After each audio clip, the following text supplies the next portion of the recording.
बिस्मिल्लाहिर्रहमानिर्रहीम। जी क्लास, कल हम लोगों ने ऑपरेशन तक देखा था, आज हम इससे आगे कंटिन्यू करेंगे। तो डाटा की गैदरिंग के बाद रिक्वायर्ड आउटपुट के लिए या रिक्वायर्ड रिजल्ट के लिए, या आप ऐसे कह लें कि एंड यूजर को जो भी ऑब्जेक्टिव उसने फुलफिल करना है उसके लिए वो डाटा को मैनिपुलेट करता है या डाटा पे किसी न किसी किस्म की कोई एक्टिविटीज परफॉर्म करता है, कोई एक्शन परफॉर्म करता है। तो उसका नाम, उसको क्या कहा था हमने, वो ऑपरेशन कहलाते हैं। अब ऑपरेशंस को तीन किस्म की एक्टिविटीज में कैटेगराइज किया जा रहा है। इसे ऊपर से एक दफा पढ़ लेते हैं। These are categorized into three basic activities. सबसे पहले आपके पास data capturing. Data must be recorded or captured in some form before it can be processed. Data को प्रोसेस करने से पहले ये ज़रूरी है कि आप डाटा को रिकॉर्ड कर लो या कैप्चर कर लो। आपके पास डाटा रिकॉर्ड फॉर्म में आ जाए। डाटा में first be recorded on source documents और given directly through input devices. और डाटा जो है वो आपके पास सोर्स डॉक्यूमेंट्स के थ्रू जो है वो सिस्टम में स्टोर किया जा सकता है, कैप्चर किया जा सकता है, रिकॉर्ड किया जा सकता है, या डायरेक्टली जो है वो इनपुट डिवाइसेस के थ्रू उसे दिया जा सकता है। तो डाटा कैप्चरिंग का असल में मतलब ये है कि जैसे आप देखते हो कि आपके पास डिफरेंट किस्म का डाटा है किसी एक स्टूडेंट से रिलेटेड, मतलब स्टूडेंट का नाम है, स्टूडेंट की पर्सनल इंफॉर्मेशन है, स्टूडेंट के मार्क्स हैं, ठीक है। तो हमें परसेंटेज के लिए जो हमारा एंड यूजर का जो ऑब्जेक्टिव था वो ये था कि इसके मार्क्स की परसेंटेज निकाल ली जाए। तो उस परसेंटेज निकालने के लिए जो दूसरा डाटा वो क्या था, वो उस रिक्वायर्ड ऑब्जेक्टिव के लिए यूजेबल नहीं था। इस वजह से हम क्या करेंगे, अपने उस डाटा की जो हमने गैदर किया है उसमें से सिर्फ और सिर्फ अपने रिक्वायर्ड आउटपुट निकालने के लिए जो यूजेबल डाटा है उसे कैप्चर कर लेंगे या रिकॉर्ड कर लेंगे, ठीक है। जैसे हमें मार्क्स जो है वो रिलेटेड थे परसेंटेज को फाइंड करने के लिए, तो हमने क्या किया, हमने उसके मार्क्स जो हैं वो रिकॉर्ड कर लिए या कैप्चर कर लिए। तो ये प्रोसेस आपका क्या कहलाता है, डाटा कैप्चरिंग कहलाएगा। नेक्स्ट है आपके पास data manipulation. The following operations may then be performed on the gather data. अब डाटा की गैदरिंग के बाद, डाटा को कैप्चर करने के बाद, उसे किसी स्पेसिफिक जगह पे रिकॉर्ड करने के बाद डाटा की जो मैनिपुलेशन है वो तीन किस्म के ऑपरेशंस पर मुहित है। फर्स्ट है आपके पास क्लासिफाइंग। सबसे पहले आपका जो स्टेप है वो क्या है, क्लासिफाई करना। Organizing data into classes groups. अपनी क्लास में या उसे ग्रुप्स में क्या करें, डाटा को ऑर्गेनाइज कर लिया जाएगा। आइटम्स में be assigned pre determined codes, they can be numeric, alphabetic और अल्फान्यूमेरिक। आप देखते हो कि आपके पास डाटा जो है वो डिफरेंट किस्म का होता है। आप उसे क्लासीफाई कर लोगे उसकी टाइप्स के अकॉर्डिंग, उसकी क्लास के अकॉर्डिंग उसको जस्टिफाई कर सको, ठीक है। जब ताकि आप, इसका बेसिक पर्पस ये होगा कि आपकी सर्चिंग इजी हो जाएगी। आप अपने गैदर डाटा में से जो डाटा को सर्च करने वाला प्रोसेस है वो इजी कर लोगे, ठीक है। जैसे आप देखते हो कि आपके पास जो अल्फाबेटिक्स थे वो आपने सेपरेट कर लिया, इंटीजर टाइप वाला डाटा अलहदा कर लिया, न्यूमेरिक टाइप वाला डाटा अलहदा कर लिया, और फिर उसे क्या किया, एक वेरिएबल में स्टोर करवा लिया। जैसे आप आगे चल के देखोगे कि आप सी में अपने डाटा को स्टोर कर लेते हो और किसी वेरिएबल में, और फिर उस वेरिएबल के थ्रू जो है उसके ऊपर ऑपरेशंस परफॉर्म करवाए जाते हैं, ठीक है। तो क्लासीफाइंग का जो बेसिक पर्पस है वो ये है कि डाटा की सर्चिंग इजी हो जाए। नेक्स्ट है आपके पास calculation, arithmetic manipulation of the data. Data की जो मैनिपुलेशन है वो अर्थमेटिक तरीकों से हो, उससे क्या कहेंगे, उसे कैलकुलेशन कहेंगे। जैसे आपने देखा कि परसेंटेज निकालने के लिए आपने जो मार्क्स थे उसके, उस जो डाटा बल्क फॉर्म में आपके पास पाया जा रहा था, उसमें से जो मार्क्स थे वो रिक्वायर्ड थे आपको अपनी आउटपुट के लिए, आउटपुट जनरेट करने के लिए। तो आपने मार्क्स सेपरेट किए और फिर उनके ऊपर कैलकुलेशन परफॉर्म करवाओगे। उसके ऊपर जो है वो अर्थमेटिक ऑपरेंड्स अप्लाई किए जाएंगे। प्लस का ऑपरेंड आपने देखा कि मल्टीपल जो नंबर्स थे, उसके मल्टीपल सब्जेक्ट्स के जो नंबर थे उनको सम किया गया और फिर उसको डिवाइड किया गया उसके टोटल नंबर्स पे, ताकि उसकी परसेंटेज जो है वो हमें हासिल हो जाए। नेक्स्ट है आपके पास सॉर्टिंग।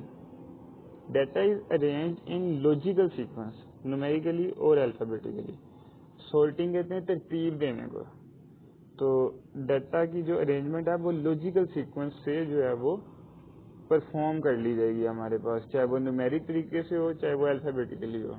और सॉर्टिंग आपको पता है 2 ही तरीकों से होती है, असेंडिंग ऑर्डर के थ्रू या डिसेंडिंग ऑर्डर के थ्रू। ठीक है, अगर आप न्यूमेरिकली देखेंगे तो 1 से ऑनवर्ड, और डिसेंडिंग ऑर्डर में देखेंगे तो फिर जो है वो बड़ा नंबर पहले आएगा, मतलब जैसे आप देखेंगे 10, 9, फिर 8, 7, 6, 5, 4, 3, 2। ठीक है, इस तरह ऑर्डर जो है वो आप अपने डाटा को डी ऑर्डरिंग कर लोगे और डाटा को सॉर्ट कर लोगे। नेक्स्ट स्टेप है आपके पास summarising. Masses of data are reduce to a more concise and usable form.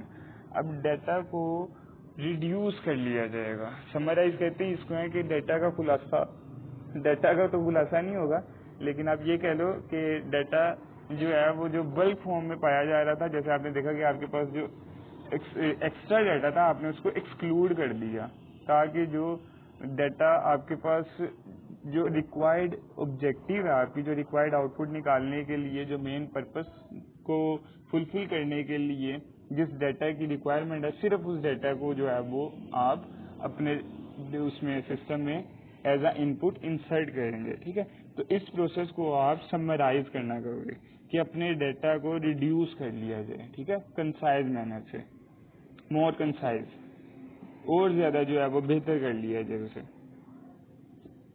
Next है आपके पास मैनेजिंग द आउटपुट रिजल्ट। अब आपके पास जो डाटा की मैनिपुलेशन थी वो जो पॉइंट था वो यहाँ खत्म हो गया। नेक्स्ट है आपके पास मैनेजिंग द आउटपुट रिजल्ट। अब जो आपके पास आउटपुट आई है, जो आपने डाटा को उस पे ऑपरेशन अप्लाई करने के बाद जो इंफॉर्मेशन में कन्वर्ट कर ली है, अब उस रिजल्ट को, उस आउटपुट को किस तरह से मैनेज किया जाना है, ये उसके वेज हैं आपके पास।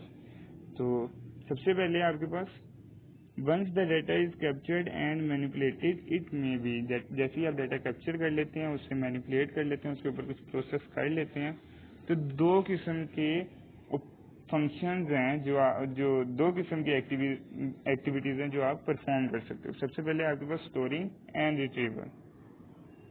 Data is retained for future reference, accessing, fetching the stored data and or information is the retrieve activity। तो डाटा को जैसे ही आपने जो आपके पास इंफॉर्मेशन आई है वो फ्यूचरिस्टिक अप्रोच के हवाले से आप अपने सिस्टम में सेव कर लेते हो, तो इसको स्टोर करना कहते हैं। और फिर दोबारा आप उस इंफॉर्मेशन को गेट करते हो अपने मजीद जो है डाटा को मैनिपुलेट करने के लिए या मजीद एक्टिविटीज परफॉर्म करने के लिए, तो उस मेमोरी से उस डाटा को फेच करना आपका रिट्रीवल कहलाता है। जैसे आप देखते हो कि आपने डाटा को सम किया, आपने जिन मार्क्स की परसेंटेज निकालनी थी, परसेंटेज फाउंड करने के लिए आपने सारे जो टोटल सब्जेक्ट से उनके नंबर्स जो हैं वो सम कर लिए, और सम करने के बाद आपने क्या किया, उसको अपने सिस्टम में स्टोर कर दिया। ठीक है, अब तो वो तो टोटल मार्क्स है आपके पास, लेकिन जब आपने परसेंटेज निकालनी थी तो आपने उसको टोटल नंबर ऑफ सब्जेक्ट से डिवाइड भी करना था।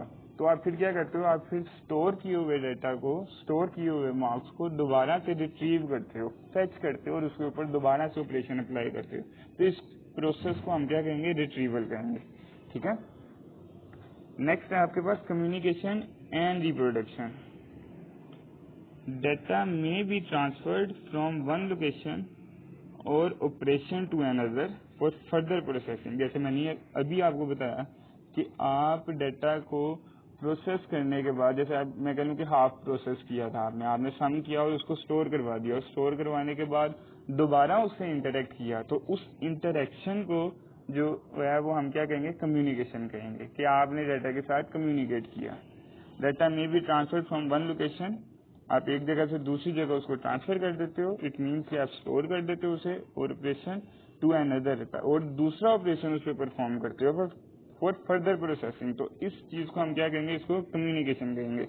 It is sometime necessary to copy और to make duplicate of data. अब आप क्या करते हो, अब आप उस डाटा को स्टोर भी कर देते हो और अपने पास इस्तेमाल भी कर लेते हो, ठीक है। और दूसरी जगह उसकी एक कॉपी जनरेट कर लेते हो ताकि आप बाद में उसे इस्तेमाल कर सको, ठीक है, फर्दर प्रोसेस के लिए उसे इस्तेमाल करो। तो डाटा को कॉपी करने का जो अमल है वो हमारे पास क्या कहलाएगा, वो रिप्रोडक्शन कहलाएगा। डाटा को कॉपी करने की जो एक्टिविटी हम परफॉर्म कर रहे हैं इधर, उसको रिप्रोडक्शन कहेंगे, ठीक है। तो ये इम्पोर्टेंट भी है, रिप्रोडक्शन वाला जो क्वेश्चन है ये यूजुअली आ जाता है आपके पेपर में एज अ शॉर्ट क्वेश्चन, या ऑब्जेक्टिव के हवाले से भी कह लो, ये काफ़ी इंपॉर्टेंट है। तो आपने इसे अच्छी तरह से जो है वो समझ लेना है और याद कर लेना है।